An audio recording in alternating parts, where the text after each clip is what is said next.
Assassin's Creed Shadows, or simply Assassin's Creed number 14. Zelda, Tears of the Kingdom, or officially Zelda number 20. Marvel's Spider-Man 2, or maybe just Spider-Man number 37. Final Fantasy VII Rebirth, but in reality, Final Fantasy way more than 7. And finally, Star Wars Outlaws, or should we just call it Star Wars? Forget about it. This is just a small slice of the recent video game landscape, showcasing some of the most anticipated titles, whether for good or bad reasons. My point is simple. Culturally, the video game industry is stuck. And yet every year, more games are released than the year before, with an increasing number of new franchises. Steam, for instance, broke records with over 9,000 titles released in 2020, compared to around 3,000 just 5 years earlier. Never in the history of gaming have we seen such an intense release schedule, such a large number of great games, or even such a massive player base. And yet some franchises have remained at the top for 20 to 25 years. So, what's happening? Well, recently I was reading Lindemann's newsletter, where he explained that culture, in general, seems to be stuck in a state of perpetual present. Clothing, hairstyles, music, movies, things that used to change drastically with every decade now feel frozen in time. This is especially strange in an era where we're constantly being sold the idea of exponential growth, where everything is moving faster and everything is supposedly changing all the time. Technology, for instance, is evolving faster than ever, which is true, and yet most of us are still using a variation of the first iPhone from 2007.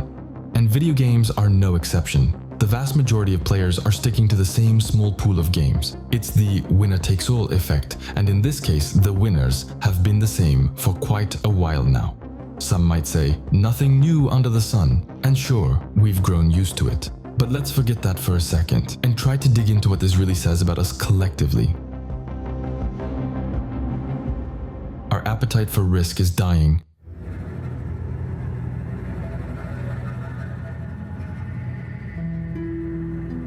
For some time now, the general audience seems less and less willing to try new franchises. We want what's familiar, what's comforting, or what's guaranteed to be good. And in a way, that makes sense. Personally, there are so many great games, potential masterpieces even, that I've never experienced. Sequels, remasters, remakes, it doesn't matter. Excellence proven over time is excellence worth catching up on.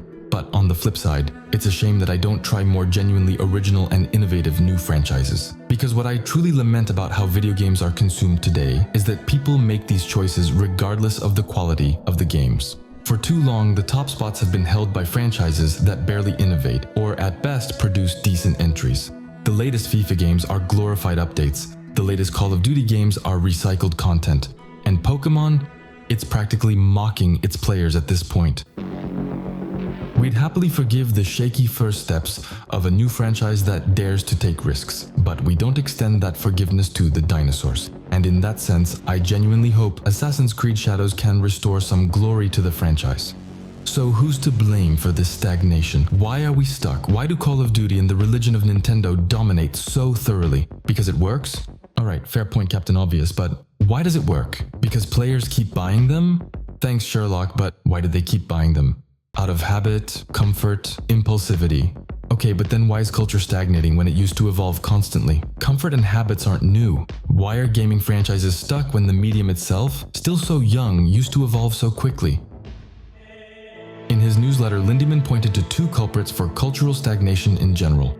First, mainstream media, TV, radio, newspapers, who were the pre-internet gatekeepers of major cultural trends. This may have applied to video games and anime when they broke through to TV and magazines, but today their impact is negligible. Still, there's an interesting concept here, so we'll circle back to it. Second, he pointed to recommendation algorithms, and here we are perhaps at the heart of the issue. There were times when YouTube gaming was dominated by Call of Duty, Minecraft, or Fortnite. Algorithms played a big role in that. On one hand, an algorithm analyzes what everyone is consuming to find patterns.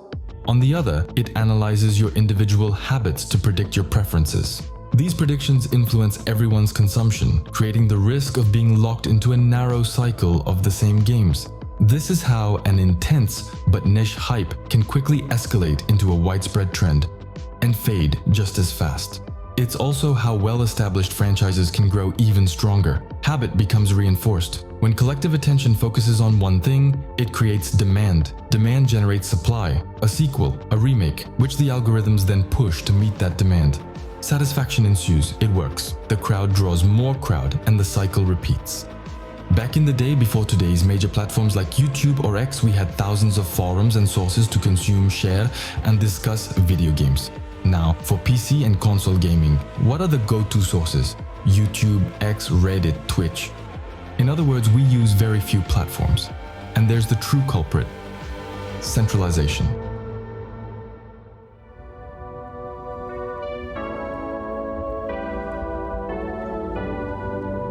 Algorithms only gain power when everyone feeds them. In the past, mainstream media had the same centralizing effect, but they had so much power and money that they could afford to take risks, even impose cultural shifts. They could dictate new trends. Algorithms, on the other hand, sustain themselves. They're not driven by the whims of a small group, but by statistics. For better, because sometimes I discover amazing games, but also for worse. The fact is, we all use the same social platforms and we buy our games from the same stores. Steam, GOG, Epic Games, Instant Gaming. In short, the same platforms, the same charts, the same sales, the same ads and algorithms shaping what we see. Even in terms of content creators, most people watch the same streamers or YouTubers, although this is slowly diversifying.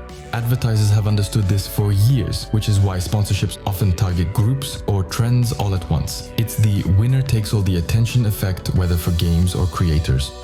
So hype is ultimately a matter of repetition, whether intentional or accidental. Nothing new under the sun, except the method. When the stars align, hype is easy to harvest. If you have the resources, you can create hype.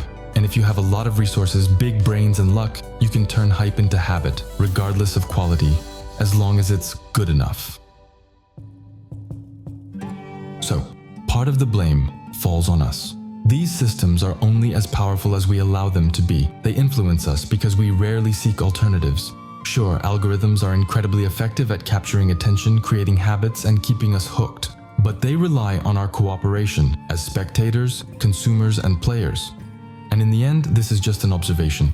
When it comes to video games, I don't necessarily mind that everyone plays the same franchises. If it's an excellent remake or an amazing 16th opus, great. Excellence should be celebrated.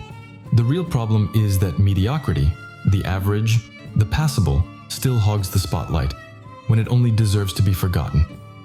And in that sense, I truly hope Assassin's Creed Shadows will strive for excellence. Because despite all the controversies and questionable choices Ubisoft has made, I can't help but hope it will be a memorable experience.